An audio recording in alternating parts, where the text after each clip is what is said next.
De todos os rituais religiosos, a oração é talvez o mais íntimo e o mais universal. É o sussurro no escuro, a súplica silenciosa, o último fio de esperança ao qual o desesperado se agarra.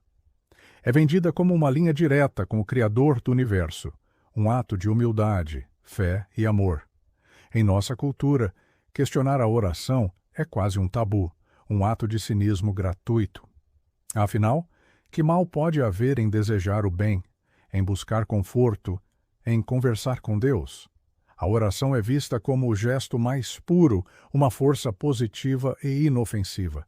Essa imagem é uma farsa. Hoje, vamos cometer essa blasfêmia. Vamos colocar esse ato sagrado sob o microscópio da razão, da ciência e da moralidade. E o que vamos descobrir é que a oração não é apenas um exercício de futilidade. Ela é, em sua essência, uma prática cruel, um sistema de auto-engano psicologicamente danoso e uma das mais brilhantes ferramentas de controle já concebidas.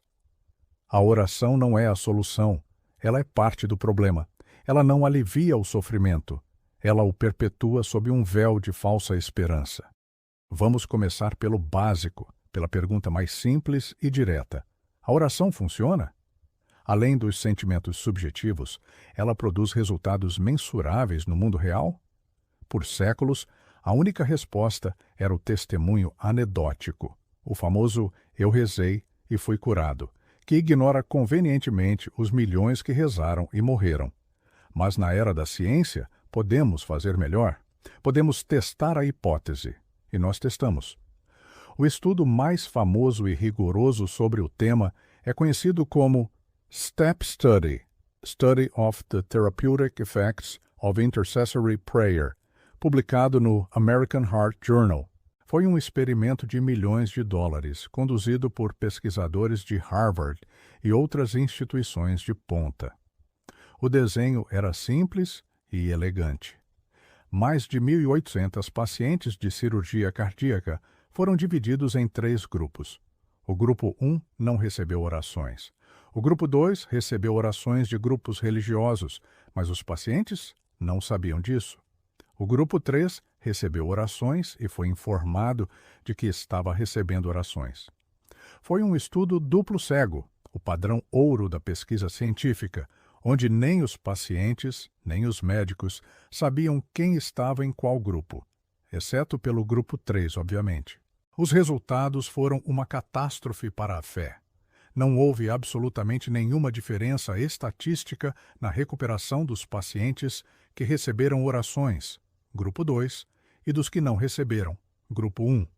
A intervenção divina, quando testada sob condições controladas, simplesmente não apareceu.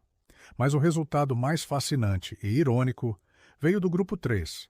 Os pacientes que sabiam que estavam recebendo orações tiveram uma taxa de complicações pós-operatórias significativamente maior do que os outros 2 grupos. Os pesquisadores especulam que saber que se é alvo de orações pode criar uma espécie de ansiedade de desempenho, um estresse adicional para corresponder às expectativas de cura. A única intervenção mensurável da oração foi negativa.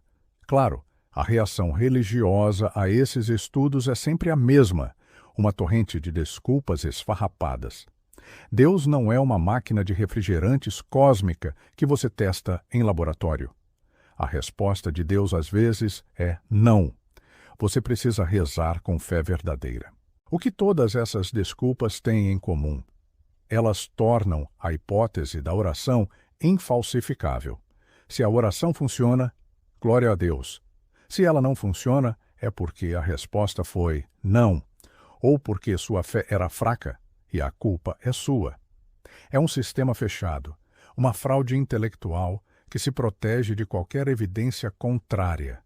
É o equivalente celestial de um curandeiro charlatão que diz: meu remédio de água com açúcar sempre funciona. Se não funcionou para você, é porque você não acreditou o suficiente. Mas a farsa não é apenas científica, ela é filosófica. A própria lógica da oração desmorona quando confrontada com os atributos do Deus a quem ela se dirige. Pensemos no conceito de um Deus onisciente, que sabe de tudo. Se Deus sabe o passado, o presente e o futuro, ele já sabe de todas as suas necessidades, medos, dores e desejos, antes mesmo de você formulá-los. Qual é, então, o propósito de informá-lo? A oração pressupõe um Deus que é ignorante ou esquecido, um gerente distraído que precisa ser constantemente lembrado por seus subordinados sobre o que está acontecendo na empresa. O ato de rezar para um ser onisciente é um exercício de redundância absurda. Agora, pensemos no conceito de um Deus benevolente, com um plano divino perfeito. Se esse plano já é a melhor versão possível da realidade, quem é você, um mortal finito e ignorante, para pedir que ele seja alterado?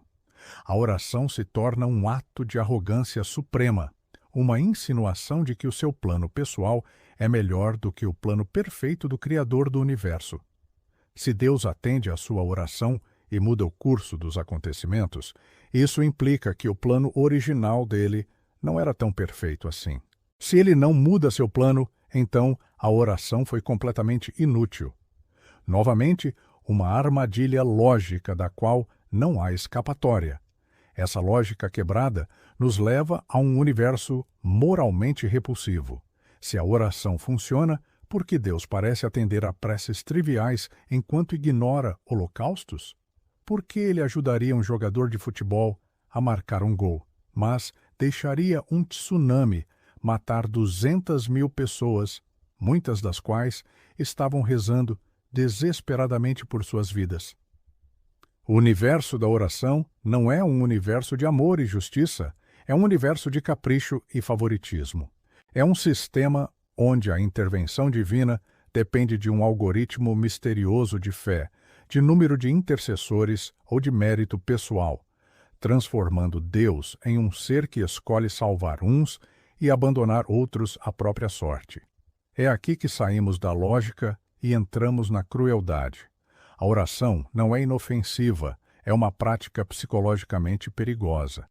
Primeiro, ela promove a inação e o pensamento mágico. Em vez de encorajar a ação humana concreta, ela a substitui por um ritual vazio. Diante de uma catástrofe, políticos oferecem pensamentos e orações, uma forma cínica de evitar a responsabilidade de criar políticas que poderiam prevenir futuras catástrofes. Diante da pobreza, comunidades rezam por prosperidade em vez de lutar por justiça econômica. Diante da doença, alguns recusam tratamento médico em favor de correntes de oração. A oração se torna o grande álibi para não fazer nada, a desculpa piedosa para a passividade diante da injustiça e do sofrimento. Segundo, e mais cruelmente, a oração cria um sistema de culpa perverso. Quando as coisas dão certo, o crédito é sempre de Deus. A cirurgia foi um sucesso? Foi um milagre divino, não a habilidade de uma década da equipe médica. Você passou no concurso? Foi uma bênção de Deus, não suas noites em claro estudando. Mas quando as coisas dão errado, quando a oração falha, o sistema nunca culpa a Deus. A culpa é sempre, invariavelmente, da vítima. O filho com leucemia não se curou? Foi porque a fé dos pais não era forte o suficiente. O casamento fracassou? Foi porque havia um pecado não confessado em suas vidas. O negócio faliu?